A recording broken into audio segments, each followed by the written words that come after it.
Hi, greetings to all. Welcome back to online classes. You know myself, I am Gayatri, social teacher. Okay, and today we are going to study lesson 4 Intellectual Awakening and the Socio and Political Changes.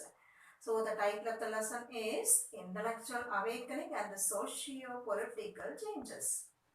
In the 6th century BC, civilization began to develop in North India. Politics changed, social condition also changed, and two great personalities were born. First one Buddha, second one Mahavira. The preachings and teachings of Buddha is called as Buddhism, and the teachings of Mahavira, that is called Jainism. After the death of Buddha and Mahavira, Buddhism and this Jainism were considered as religions. Many of the people followed Buddhism as well as Jainism. Zoroastrianism was popular in Persia. Zoroastrianism was popular in Persia. And in China, two religions. First one is Taoism and second one is Confucianism. First one is Taoism. It was created by Lao Tzu. And this Confucianism, it is the religion of Confucius. New civilization had some common features also. New civilization had some common features also. New craft, long trade routes, and the building of towns as well as streets. Okay. Above all, the universal religion was also there. Okay. Universal religion was also there. And in the 6th century, material development was there, cultural development was there, and also intellectual development was there. Okay, material development was there, cultural development, and intellectual development was also there. The period is considered as great historical importance. Great historical importance because number of prominent men, great thinkers, founders of new religions lived. Okay, prominent men, great thinkers, and founders of new religions lived. You know, in China, Confucius, in Iran, that is Persia, Zoroaster, and in India, two people, two sets. That means we can say Buddhism and Jainism now. So Buddha as well as Mahavira. Okay. Next, Confucianism and Taoism. Confucianism and Taoism. In the 6th century BC, in China, two great thinkers were born. One Confucius and the second one Lao Tzu. First one Confucius and the second one Lao Tzu. After their death, temples were built in memory of them. Okay. After the death of that Lao Tzu and as well as Confucius, temples were built in memory of them. Their philosophies were developed into religion. Their philosophies were developed into religion. Like that only Confucianism was there and also this Taoism was there. Confucianism influenced not only the political class of China, the common people also liked this Confucianism. Okay, and Confucius was born in 551 BC in Shandong province in China. 551 BC in Shandong province in China. He studied poetry, history, philosophy and music. Poetry, history, philosophy and also music. And he wrote 5 books. He wrote 5 books. That is called the 5 works of Confucius. Okay, 5 works of Confucius. First one was books of record. Second one was books of words. Third one is book of changes. Fourth one is book of history. And the fifth one is spring and autumn annals. Okay, so book of records, book of words, book of changes, book of history, and the spring and autumn annals. Okay, next the cardinal principles of Confucius. He had 5 important principles also. First one is humanus. Humanus. Second one is righteousness. Third one is proprietary. Fourth one is wisdom. And the fifth one is trustworthiness. trustworthiness. Okay, so humanness, righteousness, propriety, wisdom, and trustworthiness. Okay, Confucius said that wisdom grows from family only. He said the superior man is not only intelligent, but his character should be exemplary. That is, he should be the model. Understand? He should be the model. He insisted that children should obey to their parents and wives should obey to their husbands. But at the same time, he proposed that when a command is wrong, understand, or if the command is wrong, son should resist his father. Son should resist his father. And even the minister should resist his king. Okay, even the minister should resist the king. Regarding government, he said that there should be sufficient food. There should be sufficient food. Sufficient equipments were also there, and the confidence of people in their king. Understand the confidence of the people in their king. So sufficiency of food, sufficiency of equipments, and the confidence of the people in their king. Next, Taoism. You know, Taoism was created by Lao Tzu. This Lao Tzu was 53 years older than Confucius. 53 years older than Confucius.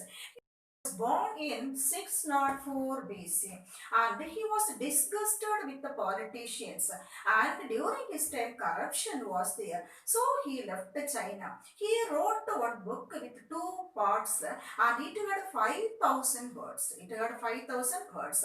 No one knew how he died and where he died. Understand? How he died and where he died. His book, one book was there, the Tao Te Ching. What's the name of the book? Tao Te Ching is the guide to conduct of life. Is the guide to conduct of life. Next, teachings of Lao Tzu. What is that? Teachings of Lao Tzu. First one, the cause of unhappiness is selfishness. Okay, so selfishness only is the cause for what? Unhappiness. And the second one is the law of human conduct must correspond with the nature. Law of human conduct must correspond with the nature. Third one is on the basis of a human knowledge. What is that? On the basis of a human knowledge, they built urban civilization. They built urban civilization. Like that, three teachings were there. Next, we will see Zoroastrianism. What we are going to see? Zoroastrianism. It is one of the oldest world religions. Okay, it is one of the oldest world religions. Zoroaster was the founder of Zoroastrianism, that you know. And Zoroaster didn't like the ancestors worship and worship of the ancestors. He revolted against it. And he said that there is only one God. There is only one God. That is Ahura Mazda. Ahura Mazda is the one God. And that is Lord of Light. Ahura Mazda means what? Lord of Light. And Send Avastha. Send Avastha is the Bible. Like it is considered the holy book. Holy book of this paper. Which paper? Zoroastrians. And for Hindus, Bhagavad Gita is there. And for Christians, Bible is there. And this Islamic, that is Islamic people, Quran is there. Like that here, Saint Avastha is considered as the holy book of Zoroastrians. And it is a sacred literature. It is considered as the sacred literature. It contains prayers, laws, myths, and also invocations. Okay, prayers are there, laws are there, myths are there, and invocations are there. The doctrine of rituals of Zoroastrianism have similar to Vedas. Okay, the doctrines and the rituals of Zoroastrianism is like Vedas, that is similar to Vedas. Teachings. Regarding these teachings, Zoroaster taught the great object of religions in the cultivation of morality. That is, Zoroaster taught that the great object of religion is cultivation of morality, and the highest religious conception is purity of thought and deed. Okay, highest religious conception is purity and also deed. He said that Ahura Mazda had 7 qualities. How many qualities are there? 7 qualities. First one is light. What is it? Is the first one light. Second one is good mind. Second one good mind. Third one is right. Third one is right. And fourth one is dominion. Fourth one is what? Dominion. And fifth one is piety. Piety means what? Devotion. Piety means what? Devotion. Sixth one well-being. Sixth one well-being. And the seventh one is immortality. Understand? The seventh one what? Immortality. Like this, Ahura Mazda had 7 qualities. How many qualities? 7 qualities. Ahura Mazda is omniscient, omnipotent and omnipresent. Understand? Omniscient, omnipotent and omnipresent. Here first one omniscient. Omniscient means knows everything. Understand? Omniscient means what? Knows everything. Second one is omnipotent. Omnipotent means all powerful. Okay, all powerful. Third one is omnipresent. Omnipresent means is everywhere. Is everywhere. Like that omniscient, omnipotent and omnipresent. In Zoroastrianism, sacrifice and image worship was not there. Sacrifice and image worship was not there. Fire worship was considered as the important one, and it is considered the highest form of worship. So fire worship, highest form of worship. Charity was essential part of religion. Charity was the essential part of religion, and service to poor is very, very important. So we should help the poor. Okay, next one. Impact of iron technology in India. Impact of iron technology in India. In the Gangetic Valley, most of the people were doing agriculture. That is, they were producing crops. Another set of people were giving importance to craft, professional crafts. Okay, like the farmers, the craftsmen were also keeping some dependent people. The duty of that dependent people is a collection of raw materials and distribution of this craft production. Okay, collection of raw materials and distribution of this craft production. In some of the villages, blacksmiths were there, potters were there, carpenters were there, and weavers were there. Blacksmiths, potters, carpenters and weavers. Okay. And Vaishali. What's the name of the place? Vaishali. And Shravasti. Vaishali, Shravasti. Rajagriha. Vaishali, Shravasti, Rajagriha. Kausambi. Okay. Kaushambi. Last one is Kashi. These are the important common commercial centers of this Gangetic Plain. Commercial centers of Gangetic Plain. Why that is Gangetic Valley, Gangetic Plain? Because of the river. It was the very fertile area. Okay, so Gangetic Plain. Next we will see religion. Okay, regarding religion, there are 4 Vedas.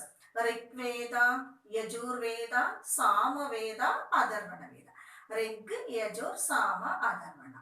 Among these 4, Rig Veda is the oldest one. Rig Veda is the oldest one. This commentaries on Rig Veda hymns. Commentaries on Rig Veda hymns are called as Aranyakas. Aranyakas. It contains knowledge and Upanishads. Upanishads, Tamil word only Upanishadangal, Upanishads. Next, Jainism and Buddhism. Jainism as well as Buddhism. In the Gangetic Plain, the people used bullocks to cultivate the land. Understand? To cultivate the land. But the killing of the cattle for the Vedic rituals caused resentment. Okay, resentment means anger. They killed the cattle. So it created anger among the minds of the people. So Buddha and Mahavira did not mention killing of the religious right. Killing of a religious right. So people decided to follow Buddhism and Jainism. That means Buddha and Mahavira did not mention about the killing of animals. That is why most of the people followed Buddhism as well as Jainism. Mahavira and Buddha lived a life of purity and simplicity. Purity as well as simplicity.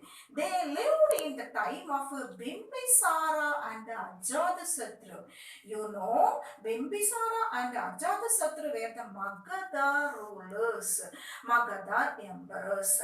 Here the Vardhamana Mahavira, it's the full name of Mahavira.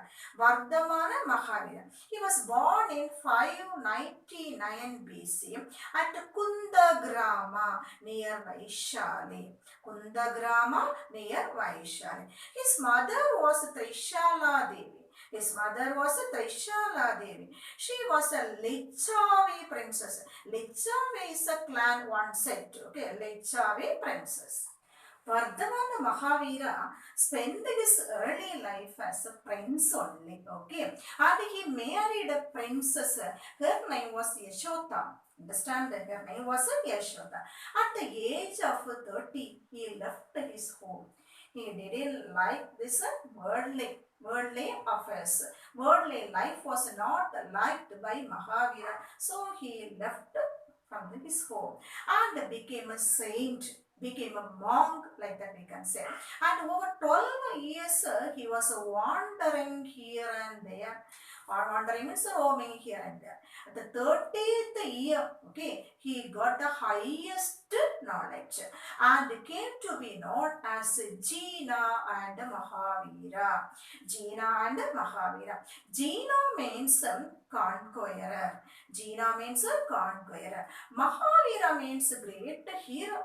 Mahavira means great hero. And he is considered as the 24th Tirthankara. Tirthankara is a Tamil word only. Totally 24 Tirthankaras are there. And Mahavira is considered as the 24th Tirthankara. And the 23rd Tirthankara was also there. His name was Parshavanath. Okay. So Parshavanath is considered and he was the 24th Tirthankara. Okay. Mahavira traveled as a preacher in different kingdoms, particularly Magadha kingdom, Videha kingdom and Anga kingdom. Okay, Magadha kingdom, Videha kingdom and also Anga kingdom. And Magadha rulers Bimbisara as well as Ajatasattu influenced the preachings of Mahavira. Influenced the preachings of Mahavira. Thousands of people were the followers of Mahavira and he preached for 30 years. He died at Pavaburi. He died at Pavaburi at the age of 72. Okay, at the age of 72 in 527 BC. That is before Common Era. Pavaburi, you know, that is near Rajagriha. Okay, that is near Rajagriha. Now, teachings of Mahavira. Teachings of Mahavira. There are 3 principles in Jainism. How many principles are there? Totally 3 principles.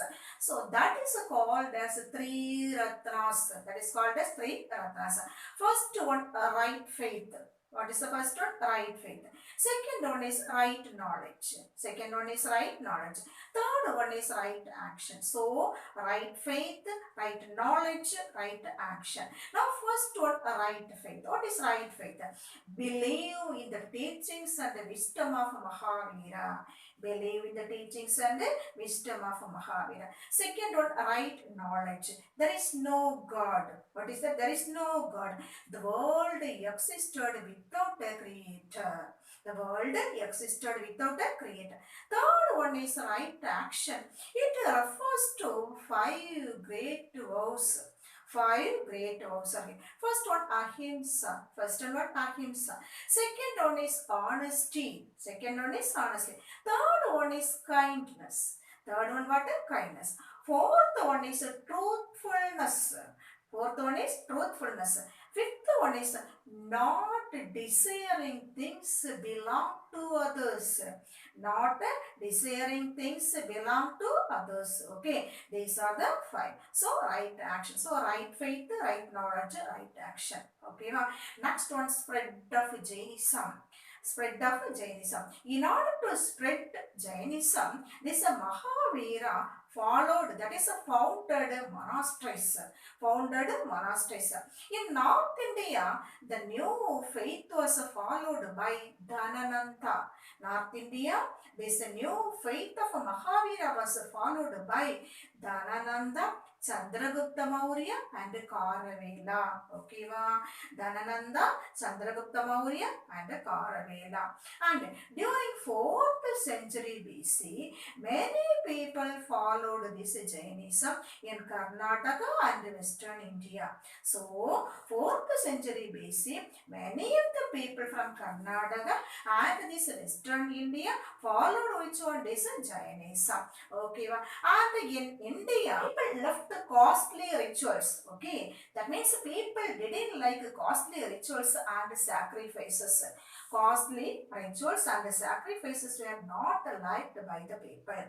Mahavira believed both animate and inanimate. Okay, both animate and inanimate have souls, and they have conscience also. Have souls as well as conscience.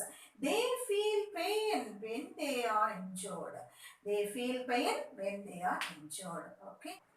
Now split of Jainism. In course of time, this Jainism was divided, split into two.